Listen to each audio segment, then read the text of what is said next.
What's up everyone? Welcome back to the channel. Today I'm testing a simple question. Can I survive overnight in freezing temperatures with just a bivvy bag? No sleeping bag, no tent. In order to make it more interesting, I'm only bringing 8 items with me. So my plan is to start a fire, cook some delicious food, and then hunker down for the night. I don't know what's gonna happen, but I do know it's gonna be cold, and I do know it's gonna be interesting. So let's get into it. The reason I wanted to try this is because I've been stuck out overnight in slightly warmer conditions in just an emergency blanket, but I've never tested an emergency bivvy and I've never tested at temperatures this cold. So I wanted to try it out, see how it performs. So if I ever am in a survival situation where I need to depend on that, I want to know how good it's going to be and what I need to do in order to be able to get through the night safely. And I figured it would be helpful for you all to know just how good these bivvy bags are in case you ever need one as well.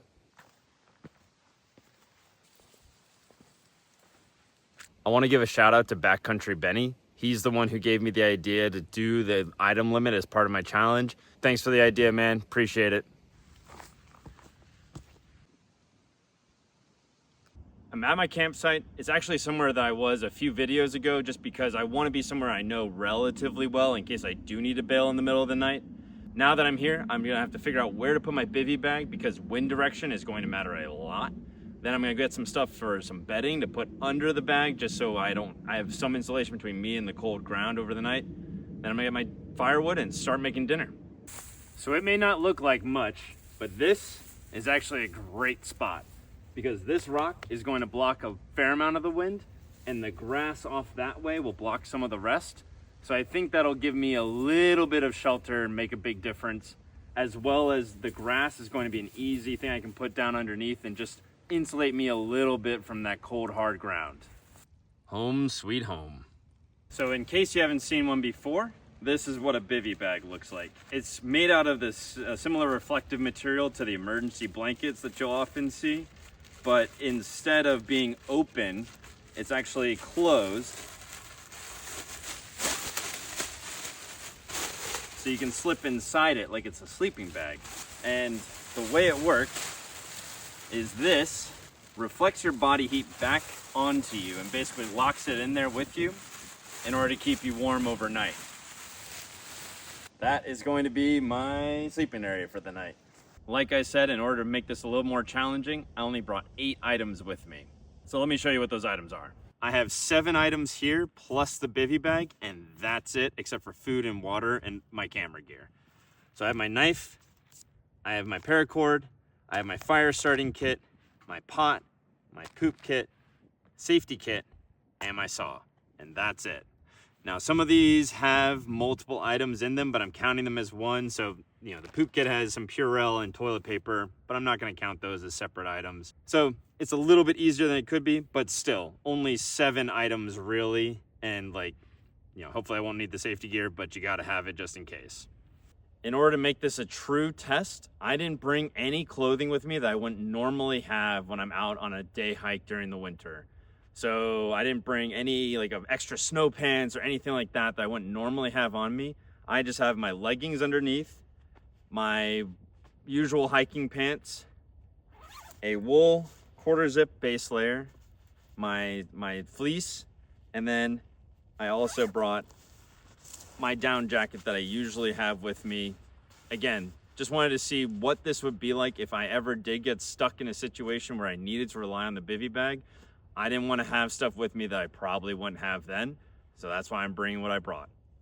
Now I've got the bivvy bag set up and I've shown you the gear that I brought with me. It's time to go get some bedding to put underneath our bivvy bag because otherwise the ground is just going to suck all of the heat away from our body over the course of the night. The main thing I'm worried about tonight is not the coldness of the air. I can protect myself from that. What I'm worried about is the coldness of the ground, because that's going to leach heat away from my body through the bivvy bag unless I can figure out a way to insulate myself. So I'm gonna try using this grass as basically a form of bedding underneath in replacement of a sleeping mat. It's grass, so it'll grow right back, and I'm not gonna tear it out by the roots or anything like that, but I'm still going to cut less than I normally would. If it was a true survival situation, you need bundles and bundles of this, but I'm just gonna try to get a little bit of a layer between me and the floor. kind of lay the grass out. And again, it'll compress under me as I sleep. The whole goal is just to keep myself with as much air between me and the ground as possible, and that'll trap some of my body heat and keep me from cooling down quite as quickly as I would otherwise. And then we lay our bivvy on top of that, and voila, we have our sleeping area. Now that we've got our bed set up, I need to go get some firewood in order to start cooking dinner. In order to help with that, I have my new Agawa 21-inch saw. I think that's how you pronounce it. But this thing is so much easier to use than my other one was. You just pop this little corner in, slide it in, bam, got a saw.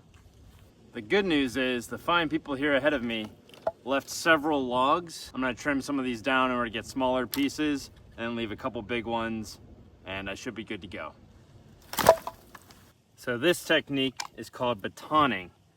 Notice how there's already a little crack in there. That'll make it easier to split, so I'm gonna try to follow that. So basically what you do is you just set your knife in the top of the thing, top of the log, and then you ram another log into the edge of the blade that's extending outward. So there's another trick that we can try. You basically want to saw until you're about halfway through the wood. You just want to... Ooh, that actually worked out nicely. Now, voila, we have a much smaller piece of wood, and this one will be easier to baton.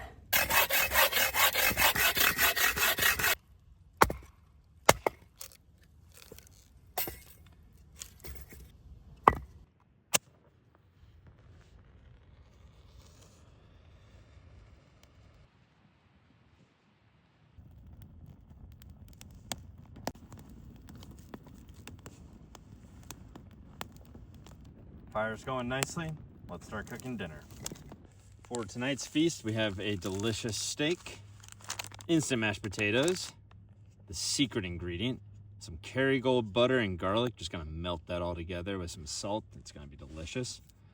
A little bit of milk, our little roll that I'm gonna try to turn into some garlic bread.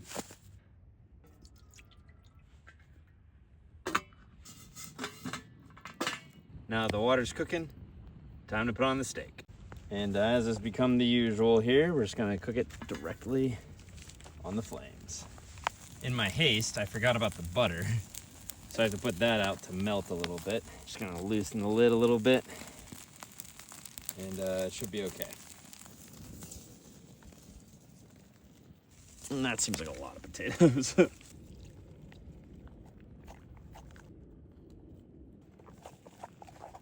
The real issue is I do not have anywhere to put this overdone steak. Definitely left that on there for too long, but c'est la vie. While that rests, I'm going to cut this bread for my garlic bread. Ooh yeah, look at that goodness. So part of that ended up being a little more charred than I wanted, but still looks like it's gonna be pretty good. I'm gonna put on the garlic butter now. Well, folks, sometimes you have a failure. The bottom on this thing shattered. Ugh, that's a disappointment. Not gonna lie, that was gonna taste really good.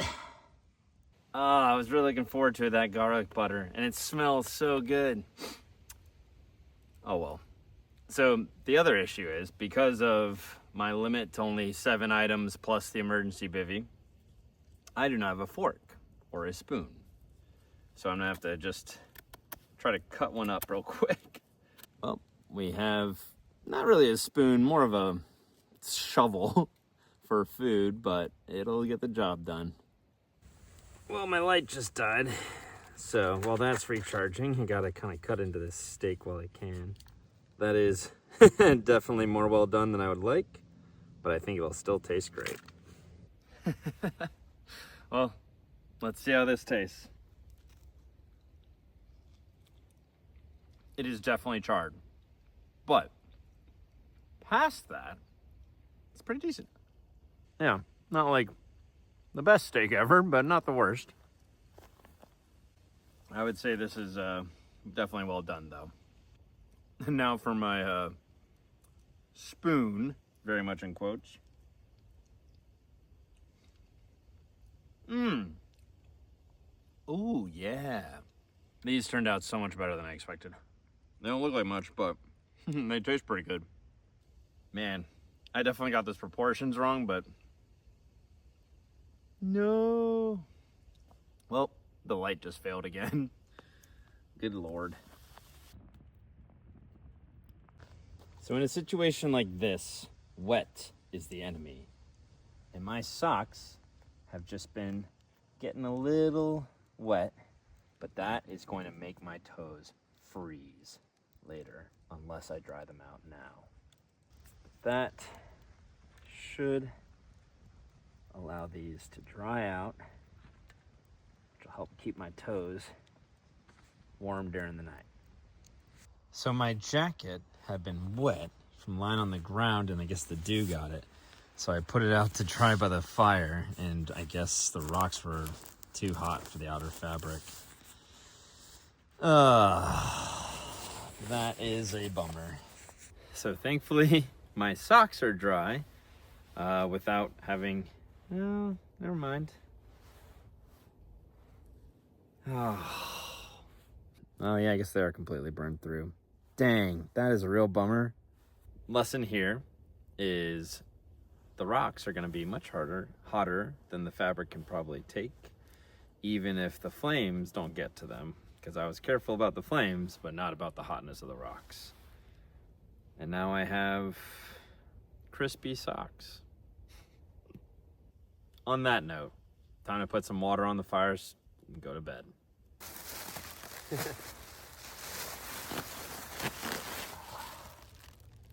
Aha. I don't have a pillow, but I don't need one. Oh, my feet are gonna be so cold. I gotta get a little warmer before I get into this.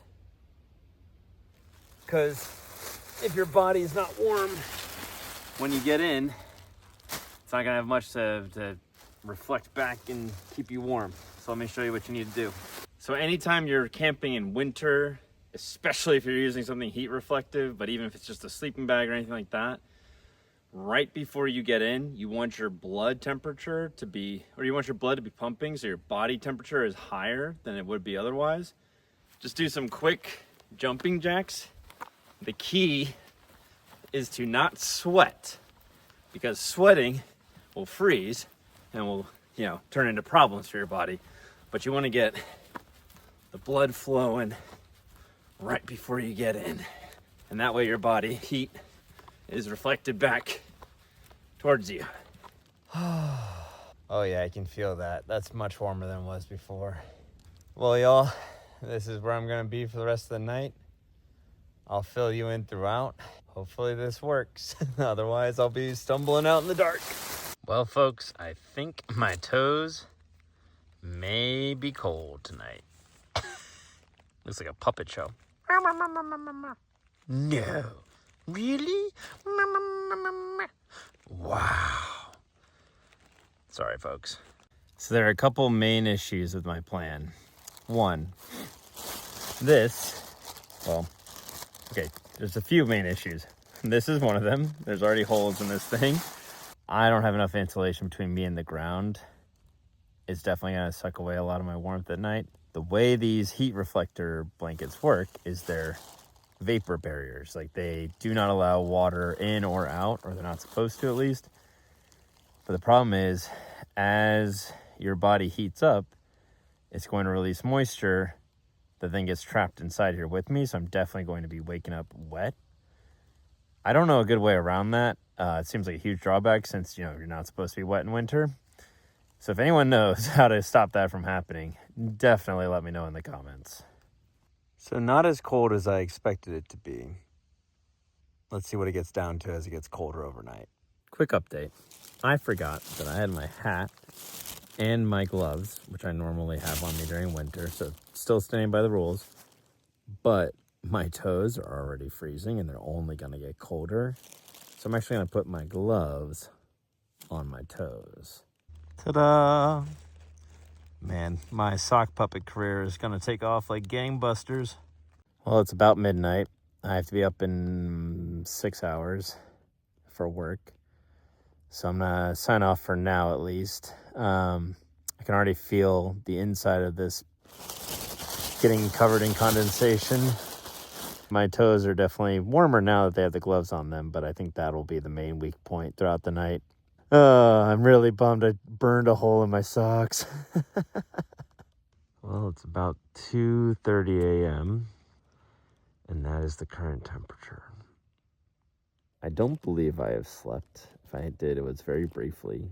I can still feel my toes, doing okay, but not comfortable enough to sleep.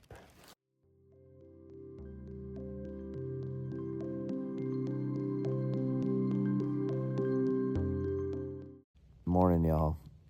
It is morning. I have survived. My feet are still here. I can still feel my toes, so that's the main thing I was worried about. Got a little bit of sleep, not much, but I got a little bit. So, now it is time to get up, though. One last temperature reading before we hit the road. Yeah, this is what I mean when I say it was wet. You can just see the drops of condensation on there. Don't knock it till you try it. It actually helped quite a bit, not gonna lie. Well, there you have it, folks. The emergency bivvy did what it was supposed to. It's not a comfortable night outdoors, but it'll keep you alive. It'll keep you, warm enough until you can get safe. Maybe not I don't know how low it will go in terms of what temperatures it can handle, but for near freezing, it did pretty well, I will say. One nice thing about not having a tent is it's so much easier to just get out of here. No wonder I had a little bit of temperature challenges in the middle of the night. I think that was the only one that big though. Never mind, that's not true. Look at how big that is. So yeah, not the most durable material of all time, but it did its job. I will say, this grass worked pretty well, all things considered. Well, what do we have here? You can see the outline of the deer. Hello, deer. Sorry to bother you. Oh my goodness, my toes feel so much better now that I'm walking. Whew. Yeah, they're getting a little chilly there. But everything else is pretty warm throughout the night. I've got to say, I'm impressed by how well that bag held up. There's the dawn just beginning to shine. I'm almost at the trailhead, so thanks for following along. That was an absolute blast. I had a great time, even though it was a little cold for sure. And my toes were definitely freezing. Gave myself some issues with burning a hole in my socks, and my jacket. Ugh. But things go wrong. It's still a good time outside. And I just feel better knowing I've tested the bivvy and have a general idea of how it's going to operate in, relatively cold temperatures. And shout out to Backcountry Benny again for the 7-item limit, or in my case 8, including the bivvy. Just made it a little bit more interesting. Definitely recommend you go check out his stuff. He's great. His channel is great. So you'll enjoy it for sure. And yeah, thanks for following along, and I'll catch you next time.